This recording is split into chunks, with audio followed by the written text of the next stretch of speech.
Bienvenue dans Euronews Soir, votre rendez-vous d'actualité européenne et internationale. Voici ce qui a marqué ce jeudi 25 juillet. À peine installé au 10 Downing Street, Boris Johnson affiche sa priorité devant les députés, rouvrir les négociations sur le Brexit avec l'Union européenne.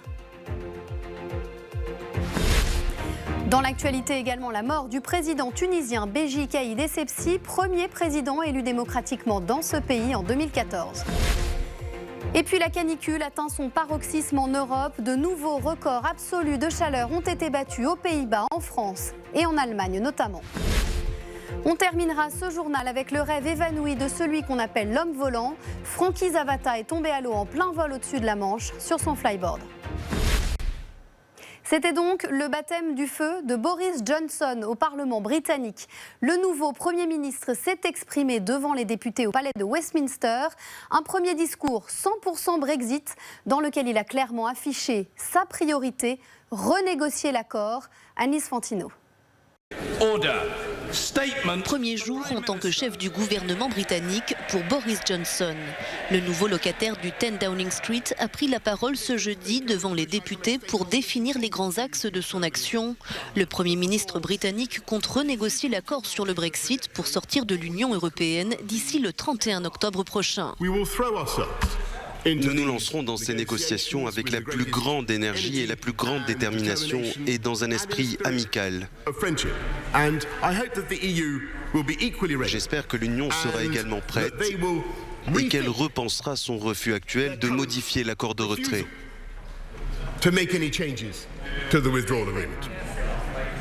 Si ce n'est pas le cas, nous devrons bien sûr partir sans un accord au titre de l'article 50.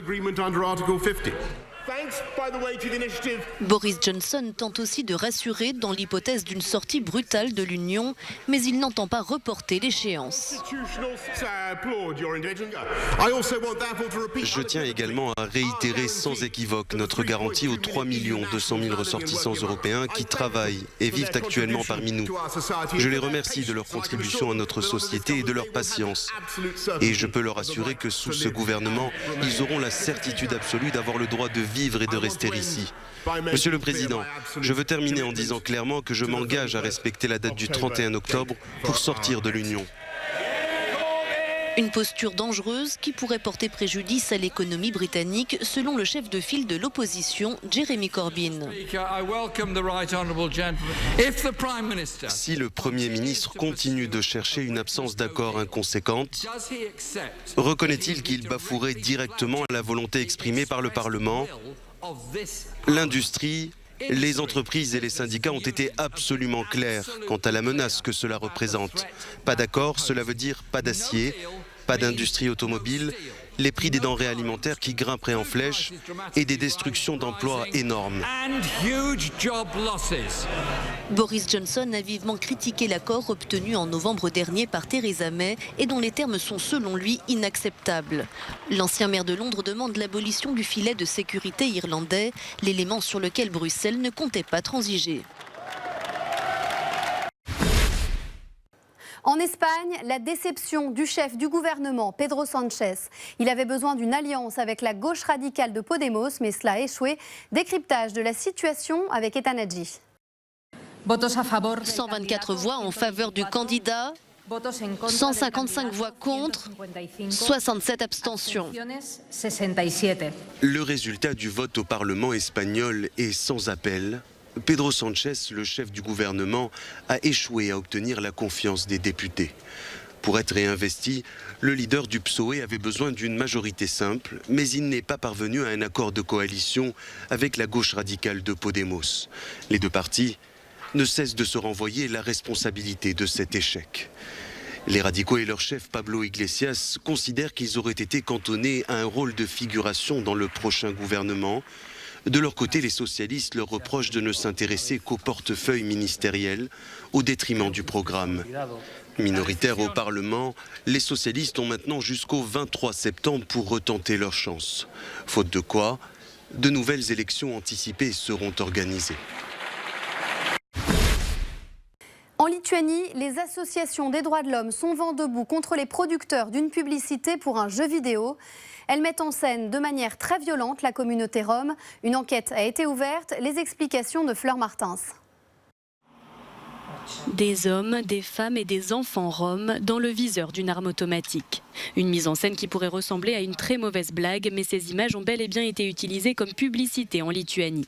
L'application Gangsteria a utilisé des photographies d'une communauté habitant aux abords de Vilnius afin de faire la promotion d'un futur jeu. Je ressens ce que les gens ont dû ressentir pendant l'Holocauste. Nous sommes 75 ans plus tard et nous devons réagir. J'ai très peur pour ma communauté. La publicité, qui a été depuis effacée, a été condamnée par plusieurs associations de défense des droits humains. On ne peut pas considérer cela comme une blague ou comme un coup commercial. C'est une affaire profondément sinistre et une enquête est nécessaire. Selon l'entreprise, la publicité n'est qu'un malentendu, expliquant qu'un tel jeu n'était pas à son programme. Direction la Tunisie, où le président Béji Caïd Essebsi est mort. Il avait 92 ans. Il était le premier président élu démocratiquement au suffrage universel dans ce pays. Son portrait par Raphaël Vivant. À 92 ans, Béji Caïd Essebsi était l'un des dirigeants en exercice les plus âgés au monde. Au cours de sa longue carrière politique, il a été témoin de tous les événements qui ont façonné la Tunisie contemporaine. Premier président élu démocratiquement, il gouvernait le pays depuis fin 2014. Il ne lui restait que quelques mois de mandat. Né en 1926, Essebsi a milité dans les années 50 pour l'indépendance de son pays. Sous la présidence du père de la nation, Habib Bourguiba, il est plusieurs fois ministre, de quoi se familiariser avec tous les arcanes du pouvoir. Au début de la présidence de son successeur, Zine El Abidine Ben Ali, Essebsi est député et même président du Parlement. Puis il prend ses distances avec le pouvoir dans les années 90 et 2000. Son retour sur le devant de la scène politique, c'est lors de la révolution de Jasmin.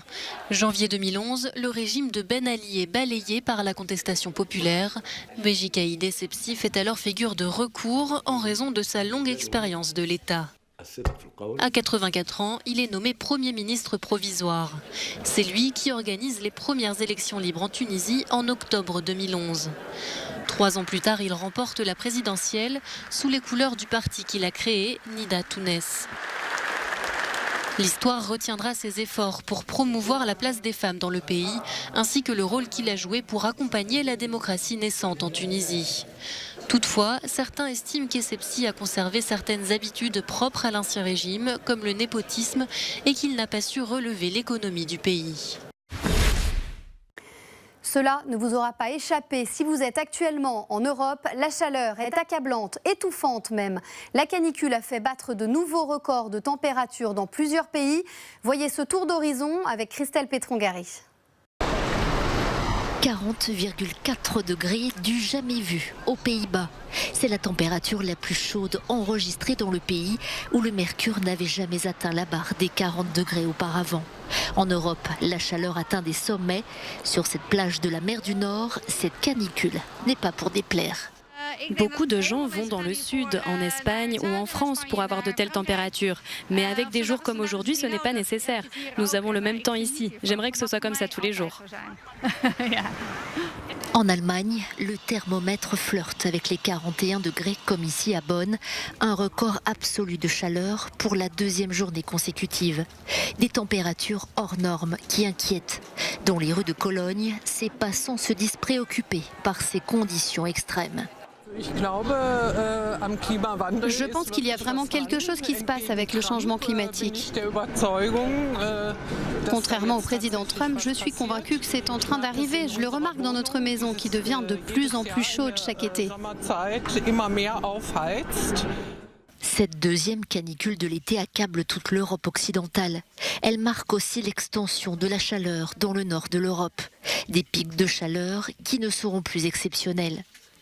En France, Paris a ainsi franchi la barre des 42 degrés, pulvérisant le record historique de chaleur qui datait de plus de 70 ans.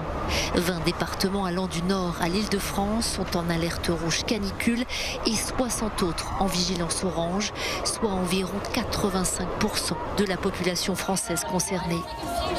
À Londres, forte chaleur oblige, les piscines sont prises d'assaut comme ici, dans le sud de la capitale britannique. Le Royaume-Uni qui frôle son record de température qui est de 38,5 degrés.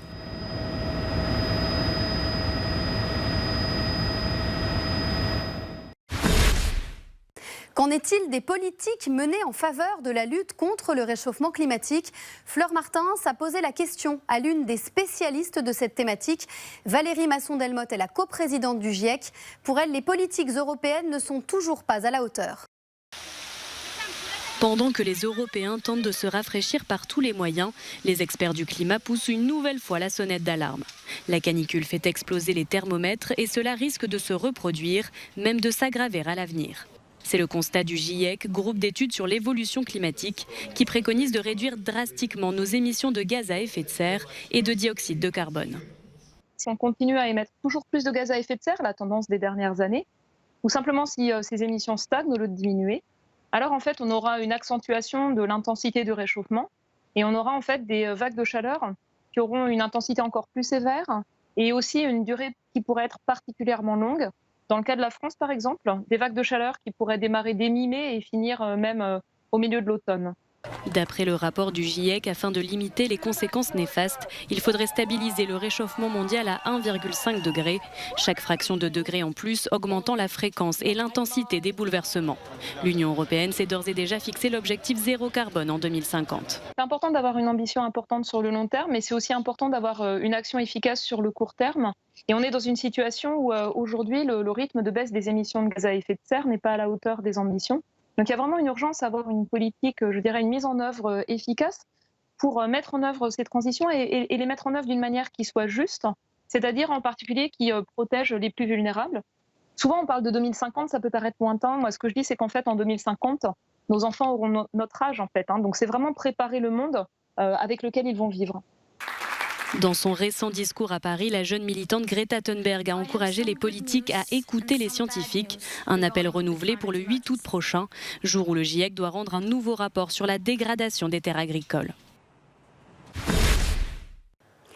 Il se dit déçu, mais déjà prêt à recommencer. Francky Zapata, celui que l'on surnomme l'homme volant, n'a pas réussi son pari de traverser la Manche sur son flyboard. Il est tombé à l'eau en pleine mer. Annelise Fantino nous explique son épopée. L'homme volant devra retenter son exploit. Francky Zapata n'a pas pu aller au bout de sa traversée de la Manche avec son flyboard, une planche à turboréacteur. Plus d'un siècle après la prouesse réalisée par Louis Blériot, qui a joint les deux rives en avion pour la première fois, ce Marseillais de 40 ans espérait marcher dans ses pas. Parti de Sangatte, en France, il devait rallier les côtes anglaises, non loin de Douvres, jusqu'à ce que l'opération de ravitaillement échoue à mi-chemin.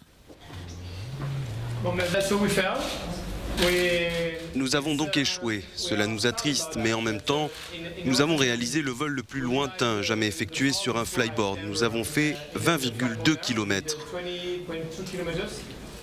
Le plus gros défi a été d'atterrir. Le bateau était trop petit. La plateforme se déplaçait sur le roulis des vagues. J'étais donc concentré là-dessus et quand je me suis approché de la plateforme, elle a ripé.